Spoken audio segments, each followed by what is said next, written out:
मुंबई से अब चलते हैं प्रयागराज महाकुंभ। यूं तो छात्र जीवन में आपने कई इम्तिहान दिए होंगे, हो सकता है आप कभी असफल भी रहे हों, लेकिन क्या आप जानते हैं कि साधु सन्यासियों के लिए भी एंट्रेंस टेस्ट होता है?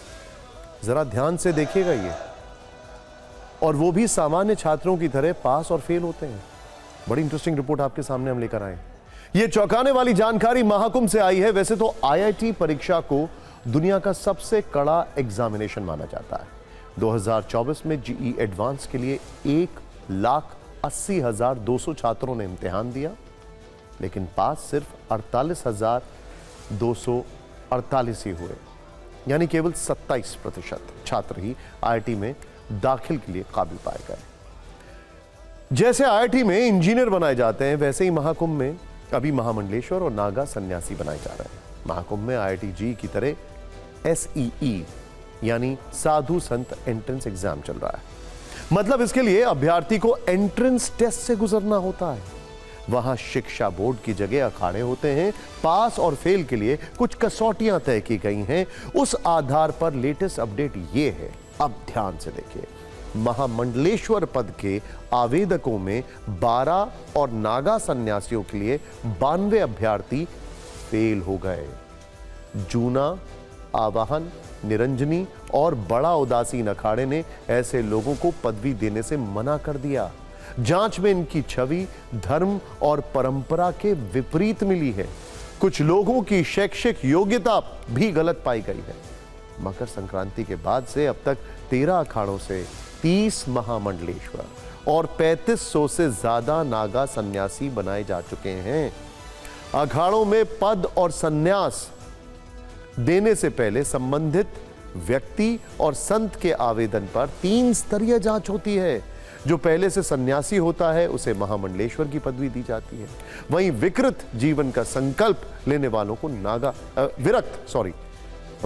विरक्त जीवन का संकल्प लेने वालों को नागा सन्यासी बनाया जाता है।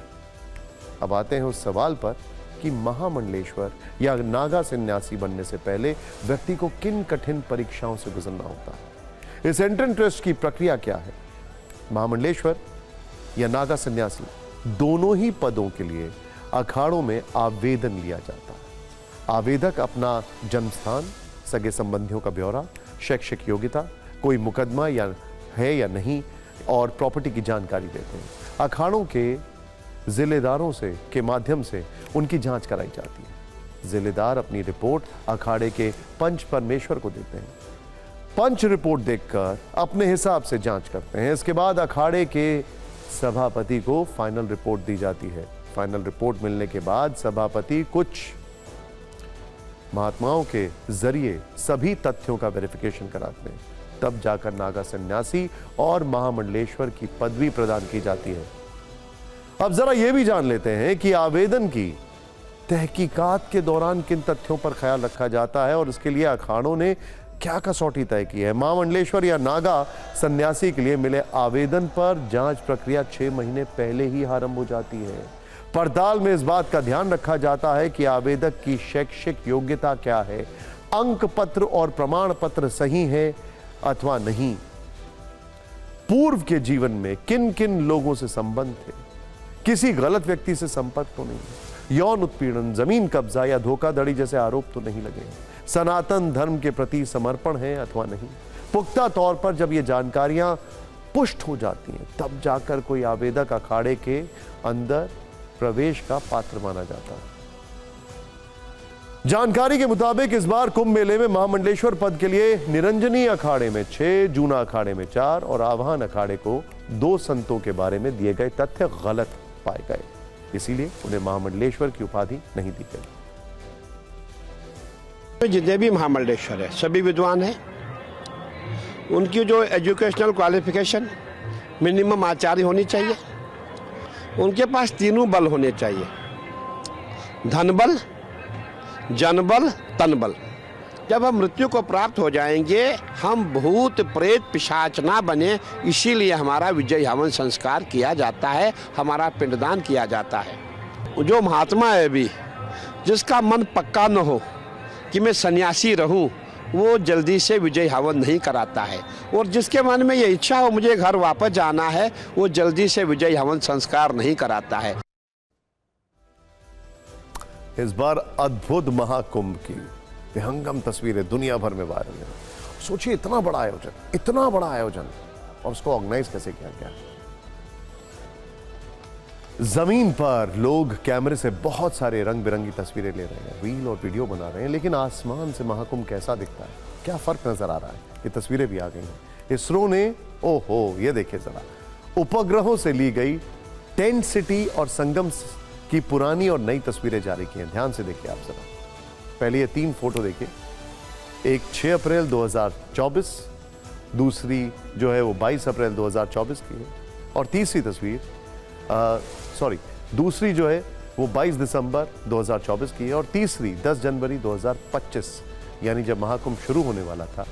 बाद की तस्वीरों में संगम में पवित्र डुबकी लगाने के लिए तैयार की गई व्यवस्था, सड़कें, पीपा पुल और अन्य बुनियादी ढांचा नजर आ रहा है। इसके अलावा भारत के नक्शे जैसी आकृति वाला शिवालय पार्क भी दिखाया गया है, जो 12 एकड़ में फैला है और महाकुंभ के प्रमुख आकर्षणों में एक है। इसरो ने त्रिवेणी संगम की टाइम सीरीज तस्वीरों को भी साझा किया है, जिनसे 15 सितंबर 2023 और 29 सितंबर 2024 को ली गई तस्वीरों में अंतर दिखाई देता है।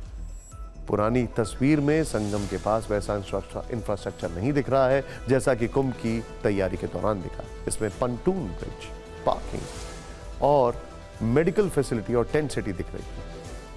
महाकुंभ से एक और बड़ा अपडेट यह है, वक्फ बोर्ड विवाद के बीच सनातन बोर्ड के गठन की चर्चा जोरों पर है। बीते वर्ष कथावाचक देवकीनंदन ठाकुर ने मुस्लिम समुदाय की जमीनों पर नियंत्रण रखने वाले वक्फ बोर्ड की तर्ज पर सनातन बोर्ड के गठन की मांग उठाई थी। आज इसे लेकर महाकुंभ में साधु संतों की एक प्रेस कॉन्फ्रेंस हुई, जिसमें यह बताया गया कि 27 जनवरी को सनातन बोर्ड पर चर्चा के लिए धर्म संसद होगी। कहा जा रहा है कि इसमें 13 अखाड़ों के प्रतिनिधियों के साथ प्रमुख धर्माचार्य भी होंगे। धर्म संसद में 50,000 संतों के भाग लेने की संभावना है। सनातन बोर्ड की मांग के साथ साधु संतों ने वक्फ बोर्ड के प्रतिबंध के लिए भी आवाज उठाई है। अब सवाल है कि सनातन बोर्ड क्या है और ये किस तरह काम करेगा। सनातन बोर्ड में देश के सभी मठों और छोटे छोटे मंदिरों से जुड़े संतों और महंतों की राय शामिल है। इसके बाद बोर्ड का गठन किया जाएगा, फिर सर्वसम्मति से अध्यक्ष चुना जाएगा। इस बोर्ड से देश के सभी 13 अखाड़ों के संत जुड़ेंगे। बोर्ड का मुख्य काम मठों और मंदिरों का बेहतर संचालन और सनातन धर्म का प्रसार होगा। यही प्रस्ताव 27 जनवरी की धर्म संसद में रखा जाएगा। हर हर महादेव।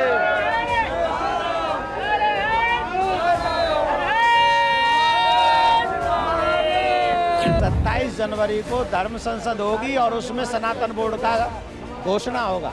जब वक्फ बोर्ड दिया जाता है, सनातन बोर्ड क्यों नहीं दिया जाएगा। सब सनातन बोर्ड के द्वारा जितने भी हमारे मठ मंदिर हैं जिन पे कब्जे हुए हैं उनको वापस लेना है, और सनातन की रक्षा के लिए सनातन बोर्ड का होना अति आवश्यक है। सनातन धर्म के लोग सनातन बोर्ड की मांग कर रहे हैं, उसका मैं समर्थन करता हूँ, लेकिन वक्फ बोर्ड पर जो आंच लाने की कोशिश की जा रही है ये नाकाबिले बर्दाश्त है। सनातन बोर्ड के विषय में उसका कंटेंट क्या है, हम प्रयत्न करके इस बात को जानने का प्रयत्न करेंगे, फिर इस पर तय करेंगे। हर हर महादेव, हर हर महादेव। मैं भी साधु संतों के साथ मुतालबा करता हूं भारत सरकार से कि सनातन बोर्ड का गठन किया जाना चाहिए। जो शक्ल हो उसकी शक्ल वक्फ बोर्ड की तरह हो।